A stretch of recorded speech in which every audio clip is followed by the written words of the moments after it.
So here we have, this is a unique way of planting, and our goal is to do it organically without using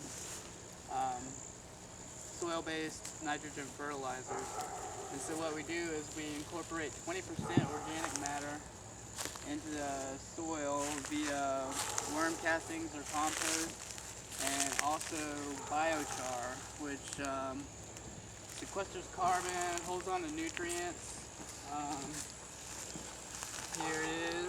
We just grind that up and put that in the soil.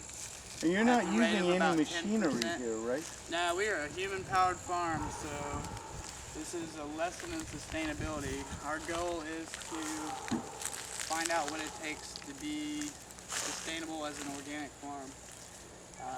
We know people that use tractors, but those people also make their own biodiesel to run their own machines and their generators and things like that.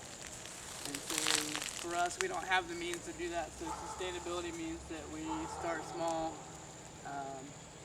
very intense preparation of the soil. She just picked some of your onion and started eating it. Right on. Can you see Jamie over here? She just walked up, picked part of the plant, and started eating. That's when you know kids are raised right, is when they can just walk through the garden and pick something up and eat it. I mean, that's what we're designed to do. That's what's inherent within us. So. Right on. Good parenting, guys. Oh, thanks. Yeah. Scott, could you explain what you said yesterday about the nitrogen and the plant? Oh, yeah. It's thank you, Dave. Yep. it's a very common misconception that nitrogen is critical to successful farming. But what happens is, even when you put down organic nitrogen into your soil, you're not feeding the plants, because the plants don't eat the nitrogen. They eat the nitrates that the bacteria in the soil convert the nitrogen into.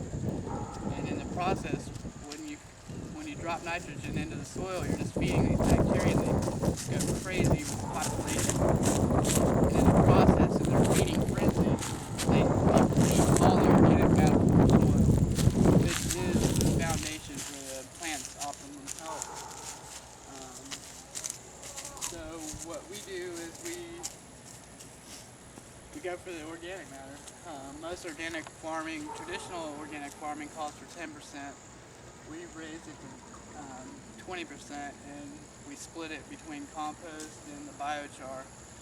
And biochar, a lot of people are starting to get into it now, but it's been around a long time. In South America, there's called terra preta, and 1,000 years ago, these South Americans, made these plots, and today they're the most fertile soil in the land, in the world, because the charcoal doesn't go anywhere. It's in the soil until you take it out. It may eventually decompose over thousands of years, but for hundreds of years it just keeps getting more fertile because it holds on to the nutrients that pass through it. It's a filter. It sequesters carbon, which is a benefit to the atmosphere. Can you hear him okay, Judith? Yeah, I can. Good. Go ahead. And it's very critical in southern soils, because here we have sand mainly. And it's a great benefit. And the research is out there, you can look it up. But here we're doing applied research, so we're trying to apply. We know that biochar is good for the soil, and that goes without saying. There's been experiments and tests and all that. But we're doing applied science. We're seeing if we can go 5 years without soil-based fertilizer. Okay. Wow, that's incredible. And what we're going to do is we're going to do a light foliar application. By foliar feeding, you don't feed the soil, and what we'll do is feed sea minerals, because all 90 minerals that are essential to life are in that. Okay. I'm just wondering one more thing, if I can ask. Please. Jamie. Rock dust, seaweed, how does that compare to the biochar or anything else you're using?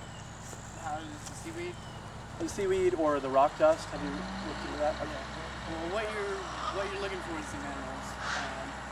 Best bet, it's a blanket. It's a way to canvas cover all your ends. It's just to go to sea minerals, because all the minerals are there. Okay. And it's to lob a little bit. They just need a little bit for perform their enzymatic functions and building proteins and hormones and all the things that they use these minerals for. So just a light foliar feed once or twice a season with the sea minerals, and I mean all the fertility is in the soil.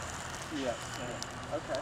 So rock dust, you don't need? Yeah, I mean we also have to emulate the organisms that make the soil. You know, what's available to me is compost and biochar.